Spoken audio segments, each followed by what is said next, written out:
Inilah 10 masjid peninggalan Nabi Muhammad yang penuh misteri dan sangat menakjubkan. Masjid-masjid ini juga menjadi saksi atas perjuangan Nabi Muhammad dalam mensiarkan agama Islam. Masjid yang pertama, yaitu Masjid Pohon di Kota Makkah. Masjid Pohon atau Masjid Syajarah ini memang sangat terkenal karena sejarahnya. Sejarah Islam mengatakan, bahwa dulu Rasulullah pernah berhadapan langsung dengan para jin kafir di masjid ini. Kala itu, para jin memang sengaja datang untuk bertemu Rasul dan meminta bukti atas kerasulan Nabi Muhammad SAW. Sebagai pembuktian, Rasulullah pun memanggil sebuah pohon yang berada tak jauh dari masjid untuk datang menghampiri mereka. Atas izin Allah, pohon yang disebut Rasul pun tercabut dari tanah dan datang menghampiri mereka. Selesai membuktikan salah satu tanda kerasulan beliau, Nabi Muhammad kemudian memerintahkan pohon itu untuk kembali ke tempat asalnya.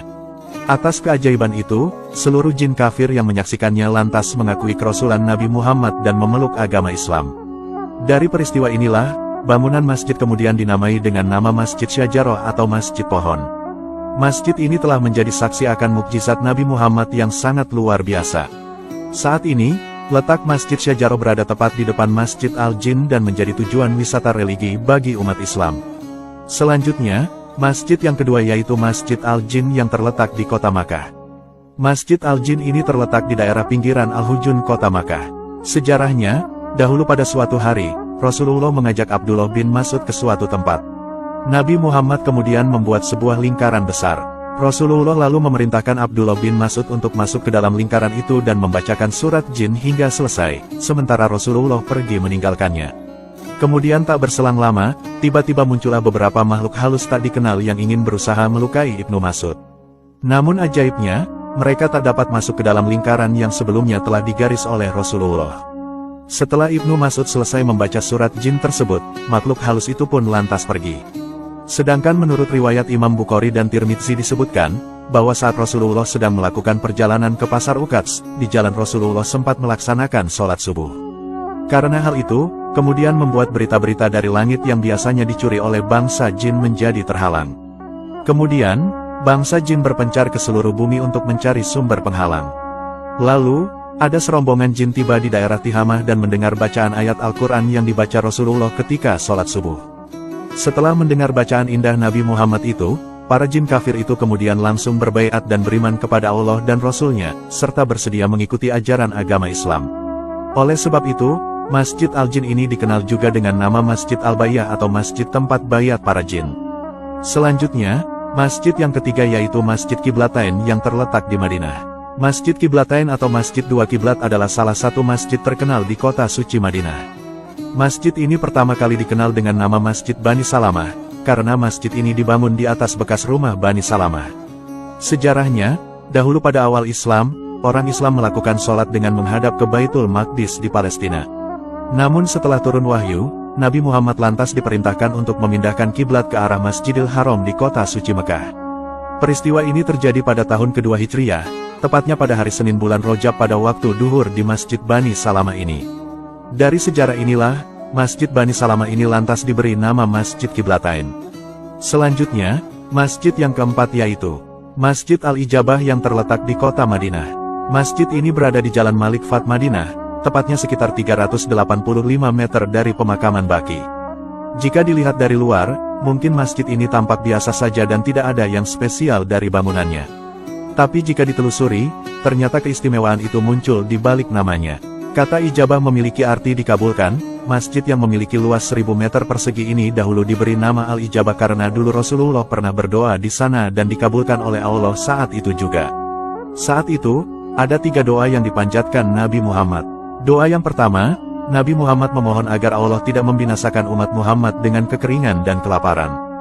Doa yang keduanya, Rasul memohon agar Allah tidak membinasakan umat Muhammad dengan menenggelamkan.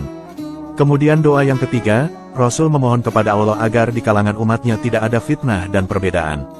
Ketiga doa tersebut lantas dikabulkan saat itu juga oleh Allah kecuali doa yang ketiga. Doa yang ketiga ini sayangnya ditunda oleh Allah Subhanahu wa Ta'ala. Karena peristiwa ini, masjid ini dinamai dengan nama Masjid Al-Ijabah. Selanjutnya, masjid yang kelima yaitu Masjid Al-Hif yang terletak di Mina. Sejarahnya, dahulu ada sekitar 70 nabi yang pernah sholat di masjid ini. Dahulu, Nabi Muhammad pernah berkemah dan sholat berjamaah bersama sahabatnya ketika melaksanakan Haji Wada. Masjid ini merupakan salah satu masjid penting dalam sejarah Islam. Nabi Muhammad pernah bersabda, "Janganlah engkau bersusah payah untuk berjalan kecuali ketiga masjid, yaitu Masjid Al-Hif, Masjidil Haram, dan masjidku ini Masjid Nabawi." Hadis riwayat At-Tabari. Selanjutnya, masjid yang keenam yaitu Masjid Quba yang terletak di Madinah. Masjid Quba adalah masjid pertama yang dibangun oleh Nabi Muhammad pada tanggal 8 Rabiul Awal tahun 1 Hijriah. Masjid ini dibangun Nabi ketika hijrahnya Nabi dari Makkah ke Madinah. Masjid ini terletak sekitar 5 km sebelah tenggara kota Madinah. Dahulu, bangunan Masjid Quba didirikan dengan material sederhana seperti batang kurma, ranting, dan dedaunan kurma. Dahulu saat dibangun, masjid ini berdiri di atas kebun kurma seluas 1.200 meter persegi. Sekarang, masjid ini telah diperluas hingga sekitar 5.035 meter persegi agar bisa menampung lebih banyak jamaah dan peziarah. Masjid Quba ini memiliki keutamaan yang luar biasa. Nabi Muhammad pernah bersabda, "Barang siapa yang sholat di masjid ini, maka pahalanya seperti pahala orang yang mengerjakan ibadah umroh." Selanjutnya, masjid yang ketujuh yaitu Masjid Nabawi yang terletak di kota Madinah. Masjid Nabawi adalah salah satu masjid terpenting yang terdapat di kota Madinah. Masjid ini merupakan masjid kedua yang dibangun oleh Nabi Muhammad setelah Masjid Quba. Saat ini, Masjid Nabawi adalah masjid terbesar kedua di dunia setelah Masjidil Haram Makkah. Makam Nabi Muhammad juga berada di kompleks Masjid Nabawi ini, tepatnya di bawah kubah hijau Masjid Nabawi. Awalnya, masjid ini berukuran sekitar 50 meter persegi dengan tinggi atap sekitar 3,5 meter.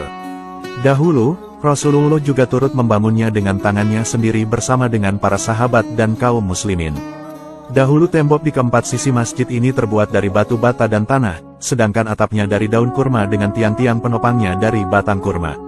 Sebagian atapnya dibiarkan terbuka begitu saja. Saat ini, Masjid Nabawi telah berkali-kali dilakukan renovasi dan perluasan hingga 135.000 meter persegi, dan mampu menampung sebanyak 535.000 jamaah.